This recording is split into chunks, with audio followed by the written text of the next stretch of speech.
Hey guys, I'm Dov, and today I'm back with more Total War Warhammer 2 multiplayer in action. And before you click off the video, because I know filthy wood elves, we are up against Bretonnia, so you at least will be able to see them a little bit.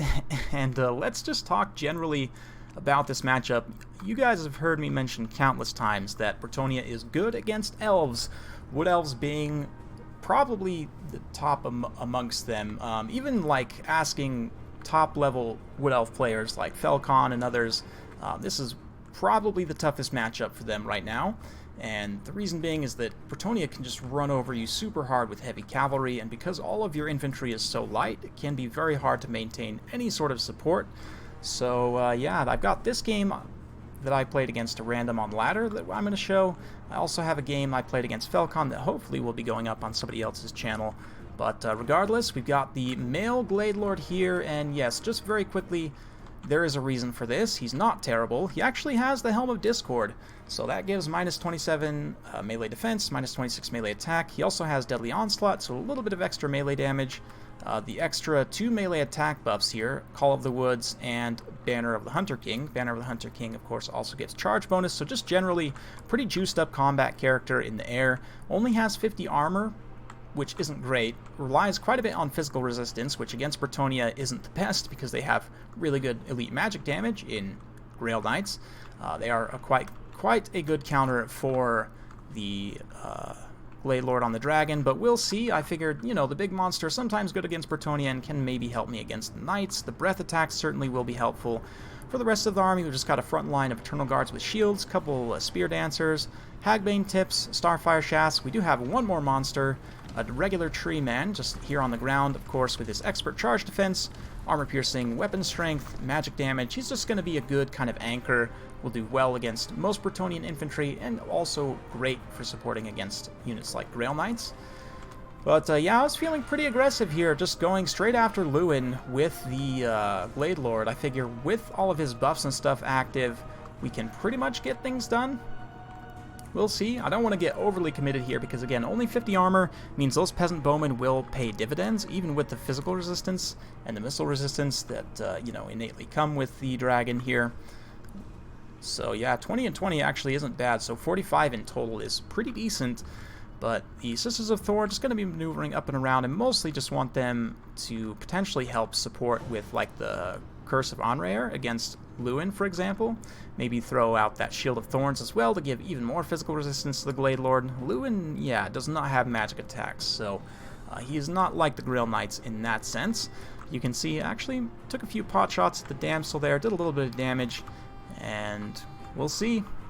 Gonna breath attack here just to get rid of one of those archers. Probably isn't the best value out of that breath attack. I really should have saved all 3 for Grail Knights, but, you know, you live and learn. That is going to pretty much get rid of 1 unit of Peasant Bowmen, so just kind of picking away at my opponent here. These Sisters of Thorn trying to act as bait over on the far side, so we'll see.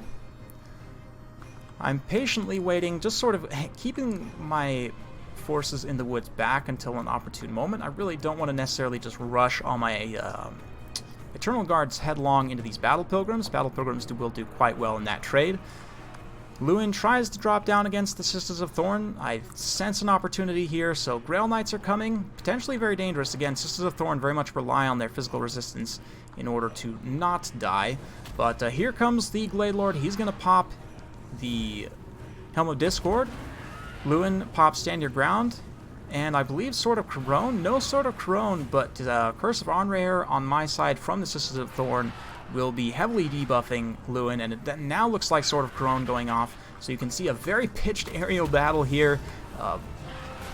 My archer is starting to pour in a little bit of fire from the side here, but we are going to throw Regrowth on this Glade Lord here in just a moment as he is taking a lot of damage. Granted, he's been able to do a lot of damage to Lewin in return, so that's a fine trade by me. In the meanwhile, the rest of the forces rushing up here, since we're not going to take too much damage from the archers on the approach since they're busy supporting over here. I figured let's go ahead and get in the fight if we can without taking any bow damage. A little bit of a mistake here to send this Treeman out on a wild goose chase, but he is going to be able to kind of anchor this area a little bit. Sisters of Thorn, very nice catch here, able to get a hold of the Damsel and most likely chase her off. And one more pitched combat here. Regrowth, Deadly Onslaught popped one more time, and here goes Shield of Thorns as well from the sisters, and Lewin is not in great shape. You can see he's getting very, very low. He's still regenerating, hasn't routed off yet, but of course, Beloved Son of Bretonnia now all map wide, so those Grail Knights especially going to be very juiced.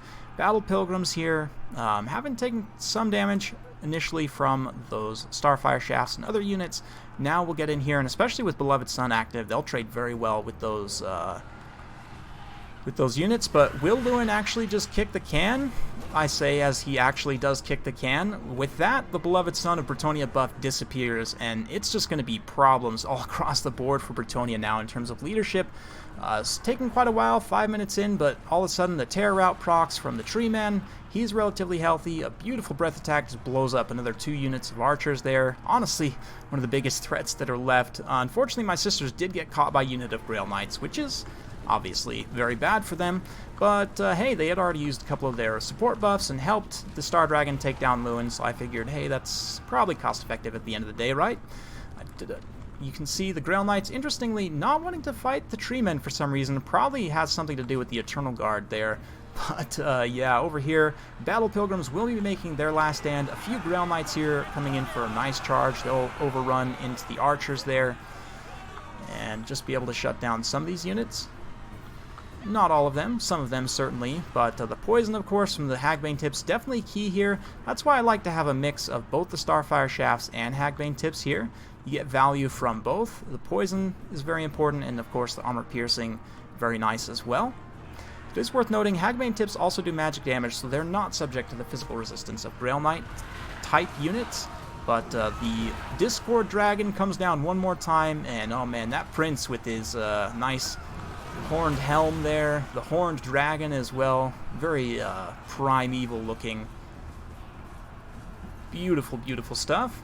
And I have to say, not the biggest fan of the Wood Elves in general, but I do like playing with the male Glade Lord. Felcon kind of opened my eyes a little bit on that one. With the Helm of Discord, I think he can be a viable option. I'm still not sure this is necessarily the greatest build, especially like if you were to face Lewin with double Hippogriffs in the air with Sword of Corone. I don't think the Glade Lord would be able to hold out against all of that.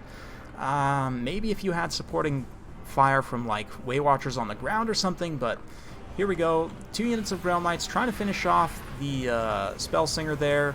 Nice breath attack, gonna do some damage on them. They are pretty much all that's holding this together at this point.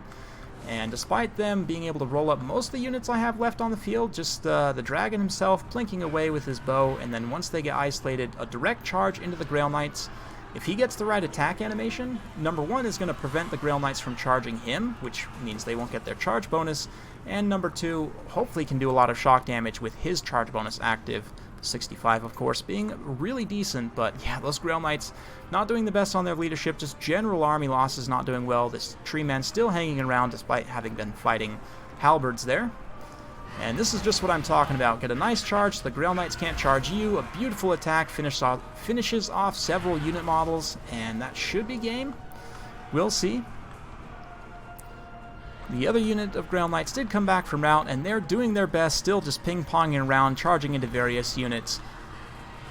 Desperately trying to save the heroes of Bretonnia here, but unfortunately, it does look like the Wild Hunt will prevail, and I'm not really sure what happens in this situation lore-wise. You guys will have to let me know what happens when the Wood Elves raid Bretonnia. Don't they, like, kidnap children or something? I don't know. You guys will have to let me know.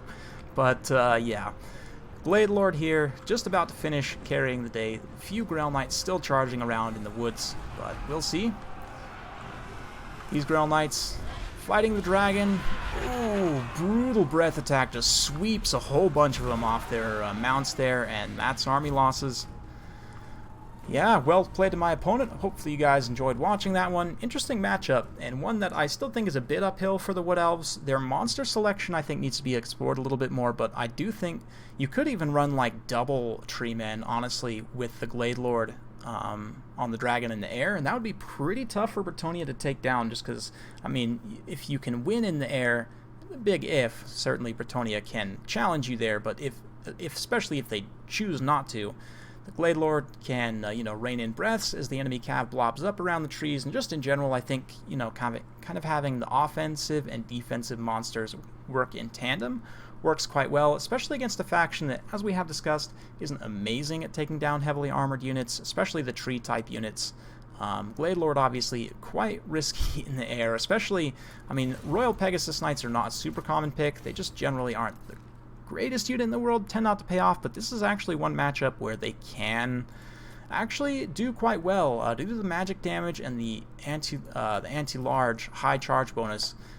All of that will apply to the Glade Dragon, also applies to things like Wild Riders, and yeah, a lot of the lighter physical resistance units of the Wood Elves will die very quickly to Royal Pegasus Knights, but at that price range, you really ought to just find the extra funds to upgrade to Hippogriff Knights, in my view. They give you extra insurance against trees as well, which the the Pegasus Knights, rather, won't do as good. I mean, they do have the magic damage, which helps a little bit, but they really just don't have the AP to get through like the Royal Hippogriff Knights do. So a little bit of food for thought there. Let me know what you guys think in the comments down below. Hopefully you enjoyed. If you do like this sort of content, be sure to like, subscribe, hit that bell notification button so every time I upload a new video, you'll be notified.